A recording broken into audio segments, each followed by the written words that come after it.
कुछ भूख पेट की होती है और कुछ आत्मा की। लेकिन जब इंसान देवी का हाथ भी काट ले तो समझ लो कहानी शुरू हो चुकी है। बहुत समय पहले की बात है। धरती सूखी थी, आसमान बेरंग। एक छोटा सा आदिवासी गांव था, पहाड़ियों के बीच बसा हुआ। वहां के लोग सीधे सादे थे, जमीन से जुड़े हुए। लेकिन एक साल सूखा पड़ा, फिर दूसरा भी। खेत जल चुके थे, कुएं सूख चुके थे, जानवर मर चुके थे।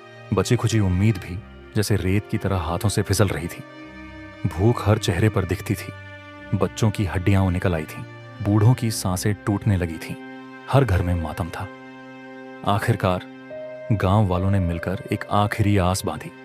वो सब एक पुराने पेड़ के नीचे जमा हुए, जहां एक टूटी सी चबूतरी थी जिसे लोग कभी देवस्थान कहते थे। वहां सबने मिलकर प्रार्थना की।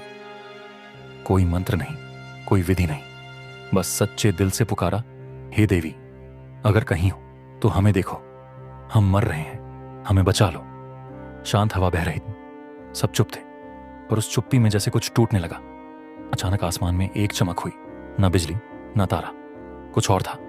और फिर धुएं और रोशनी के बीच एक आकृति उभरी। वो एक देवी थी। उनके चेहरे पर ना तो मुस्कान थी ना गुस्सा, बस एक शांति थी जो डर और राहत दोनों देती थी।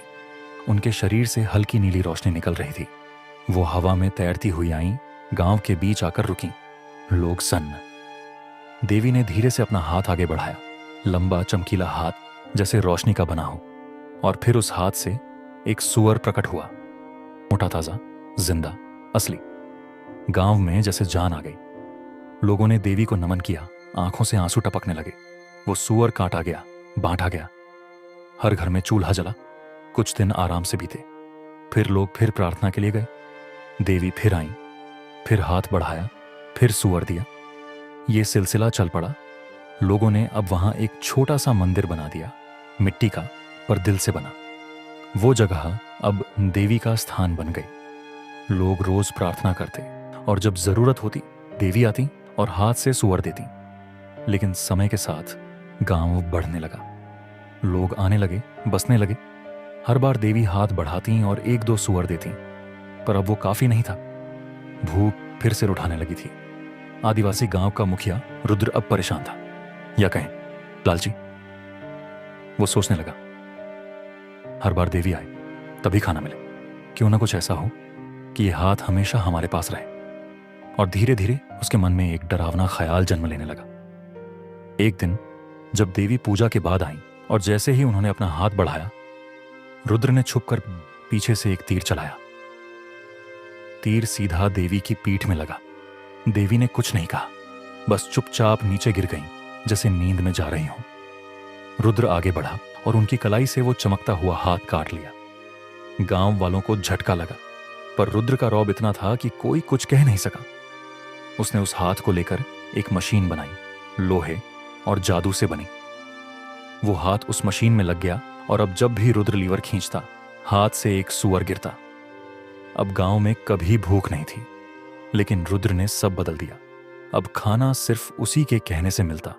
उसने लोगों को बांध दिया, मुझसे वफादारी दिखाओ तभी खाना मिलेगा। धीरे धीरे वो सिर्फ मुखिया नहीं, राजा बन गया।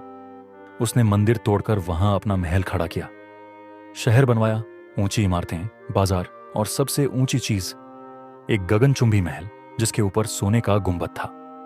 वो अब खुद को ईश्वर का प्रतिनिधि कहने लगा। लोग डरते थे, भूख के डर से उसके सामने झुकते थे। देवी, उन्हें तो सब भूल चुके थे। जो बच्चे उस जमाने में पैदा हुए थे, उन्हें तो पता भी नहीं था कि कभी कोई देवी आई भी थी। फिर एक रात बादल घिर आए। हवा में कुछ अजीब सा था, जैसे दुनिया कुछ कहने जा रही हो। और फिर धड़ाम, बिजली सीधी महल के गुंबद पर गिरी। सोने का गुंबद फटा, पूरी इमारत आग में जल उठी। कुछ ही पल में रुद्र का पूरा महल राख बन चुका था। लोगों की चीखें, भागदौड़, सब चारों ओर। राख के ढेर में से कुछ हिलता हुआ दिखा। वही हाथ, कटे हुए देवी के हाथ ने खुद को ऊपर उठाया। लेकिन अब वो चमक नहीं रहा था। वो अब काला हो चुका था, उससे धुआं निकल रहा था। और फिर उसी राख से देवी प्रकट हुई, पर अब वैसी नहीं। अब वो देवी नहीं, रौद्र थीं। उनके बाल लहराते थे जैसे आग, आंखें जलती हुई अंगारे जैसी थीं।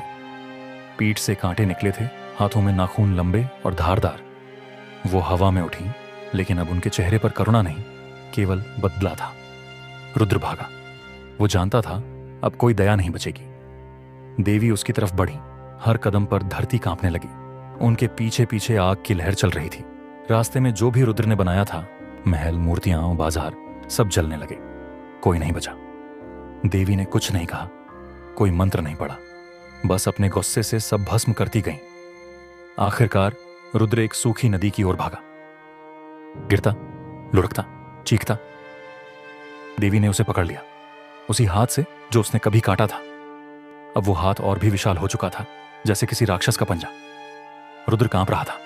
उसने आखिरी बार हाथ जोड़कर कहा, माफ कर दो मां, एक बार और, मैं बदल जाऊंगा। देवी झुकी। उनके चेहरे पर न मुस्कान थी, न दया। उन्होंने उसे ध्यान से देखा और फिर उसे खा गई। पूरा गांव, पूरा शहर शांत। जहां रुद्र का साम्राज्य था, अब वहां सिर्फ राख और पत्थर थे। और देवी, वो फिर एक बार आसमान की ओर उठी, लेकिन अब उनकी आंखों में आंसू थे। वो आखिरी बार मुड़ी, गांव की ओर देखा और फिर रोशनी में विलीन हो गई। आज भी लोग कहते हैं कि उस जगह कुछ अजीब है। जहां रुद्र का महल था, वहां हर बार बिजली गिरती है, और कभी कभी अगर कोई अकेला वहां से गुजरे तो किसी महिला के रोने की आवाज आती है। लालच जब पूजा बन जाए तो ईश्वर भी रौद्र बन जाता है। अगर कहानी ने तुम्हारे भीतर कुछ जलाया हो तो एक लाइक जरूर देना। शायद अगली बार देवी तुम्हारे गांव आए। अगर ये कहानी आपके दिल को छू गई तो इस चैनल को जरूर सब्सक्राइब कीजिए। और याद रखिए, देवी सब देखती हैं,